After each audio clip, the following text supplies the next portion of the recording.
Christopher Hitchens dies at 62, engaging and raging author and essayist. The British-American's polemic writings on religion, politics, war, and other hot-button topics established him as a leading public intellectual. His openness about having cancer elicited thousands of letters and emails to Vanity Fair, where he was a longtime contributor. Christopher Hitchens, the engaging and enraging British-American author and essayist, whose polemic writings on religion, politics, war, and other provocations established him as one of his generation's most robust public intellectuals, has died. He was 62. Hitchens died Thursday night at the M.D. Anderson Cancer Center in Houston, said his literary agent, Steve Wasserman. Hitchens was diagnosed with advanced esophageal cancer in June 2010 when his memoir, Hitch 22, hit the bestseller list. He wrote and spoke unflinchingly of his grim prognosis and acknowledged that years of heavy smoking and drinking had placed him at high risk for the aggressive disease. His openness about having cancer elicited thousands of letters and emails to Vanity Fair, where he was a longtime contributor. Many of the well-wishers offered prayers for the famously atheistic author, who had made his case against religion in the 2007 book, God is Not Great: How Religion Poisons Everything. He maintained that his illness had not changed his mind about religion, and borrowing from Shakespeare, asked believers not to bother deaf heaven with their bootless cries. Erudition, a roguish sense of humor, and passion for intellectual combat were hallmarks of his writing, which was prolific. In addition to Vanity Fair, he was a columnist for the online magazine Slate and contributor to Harper's, The Atlantic, and a number of British publications. He wrote 24 books, including highly regarded biographies of George Orwell, Thomas Jefferson, and Thomas Paine, and co-wrote or edited at least 8 others.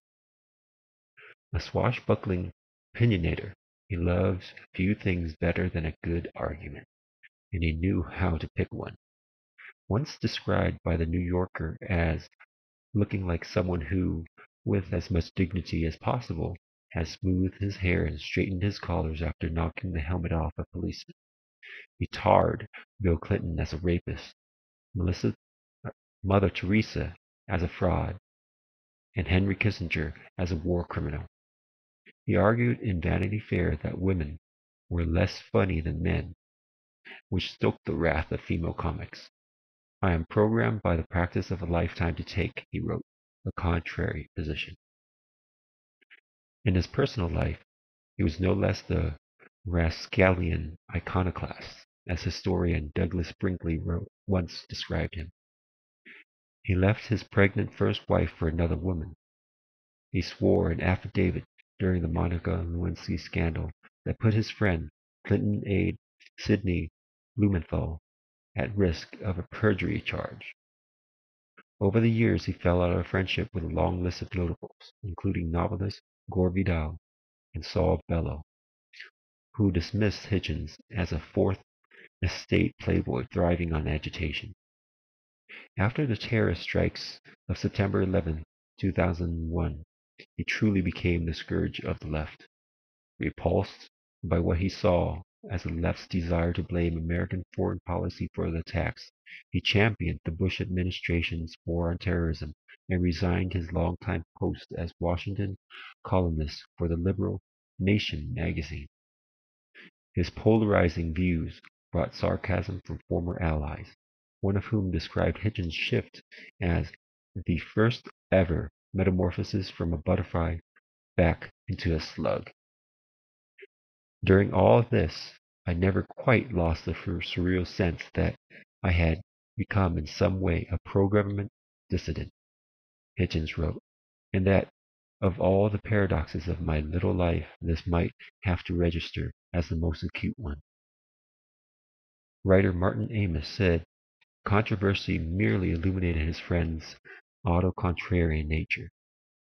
Hitchens seized not only the most difficult position, but the most difficult position for Christopher Hitchens, Amos writes in the London Garden in 2011.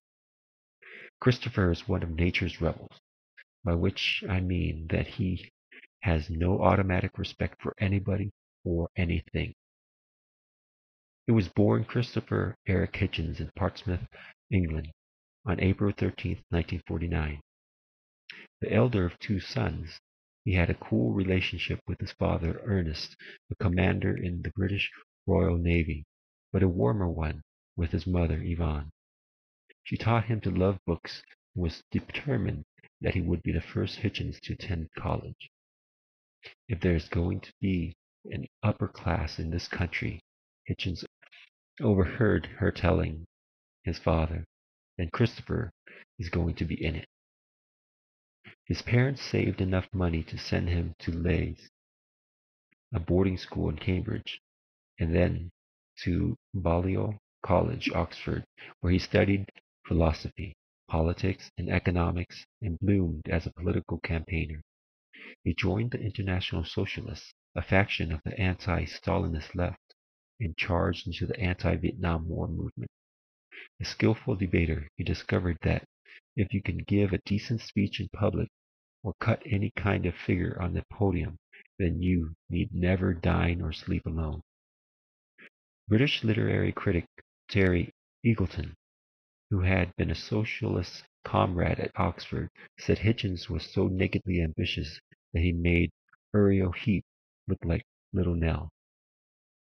In 1969, Hitchens began writing book reviews for the left-leaning London weekly New Statesman, where he forged important friendships with writer Martin Amis, James Fenton, and Ian McEwan.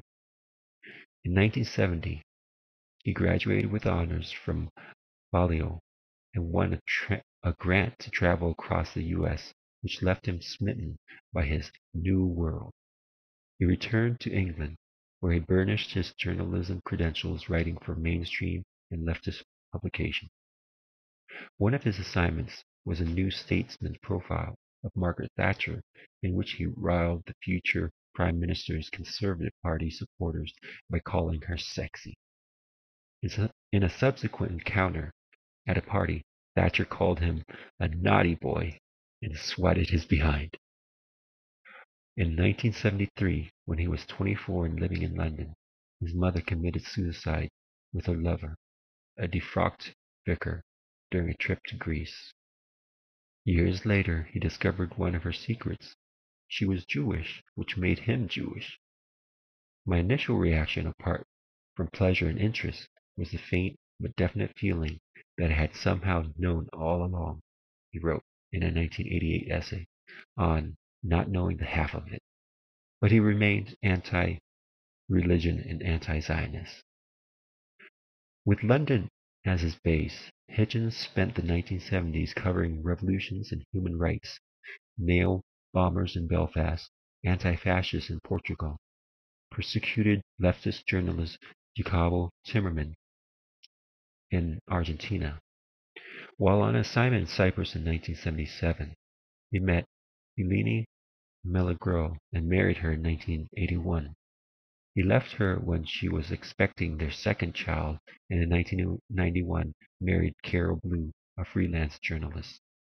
In addition to Blue, he is survived by their daughter Antonia, two children from his first marriage, Alexander and Sophia, and a brother, Peter, a conservative columnist for the British paper Daily Mail. Some of Hitchens' watchers trace his disillusionment with the left to 1992, when he called for military intervention in Bosnia, but Hitchens said it began later, during the Clinton era. The rupture was complete after the 9/11 strikes in New York and Washington, when Hitchens drew a line between himself and other leading liberals, such as Noam Chomsky. He was contemptuous of Chomsky and others who argued that American imperialism, by turning much of the world against the U.S., had drawn the terrorists here. I can only hint at how much I despise a left that thinks of Osama bin Laden as a slightly misguided anti-imperialist, Hitchens wrote later. Instead of internationalism, we find among the left now a sort of affectless, neutralist, smirking isolationism, and a masochistic refusal to admit that our own civil society had any merit. In September 2002, Hitchens wrote his last column for The Nation, which he said had become the voice and the echo chamber of those who truly believe that John Ashcroft is a greater menace than Bin Laden, and organized intellectuals and activists to campaign against Saddam Hussein's rule. He was criticized just as harshly by his former allies, such as New Left review editor Tariq Ali, who wrote that the Hitchens he knew disappeared in the 9/11 inferno, leaving a vile replica in his place. In 2007, on his 58th birthday, Hitchens enjoyed a moment of high patriotism and irony. The one-time Trotskyite took the oath of U.S. citizenship in a private ceremony at the Jefferson Memorial conducted by George W. Bush's Homeland Security Chief Michael Chertoff. What Hitchens once said of Vidal was also abundantly true of himself. He possessed the rare gift of being amusing about the serious things as well as serious about amusing ones. In Vanity Fair, which he joined in 1992, he wrote of his personal encounters with waterboarding and Brazilian bikini waxes with self-deprecating humor and cerebral detachment.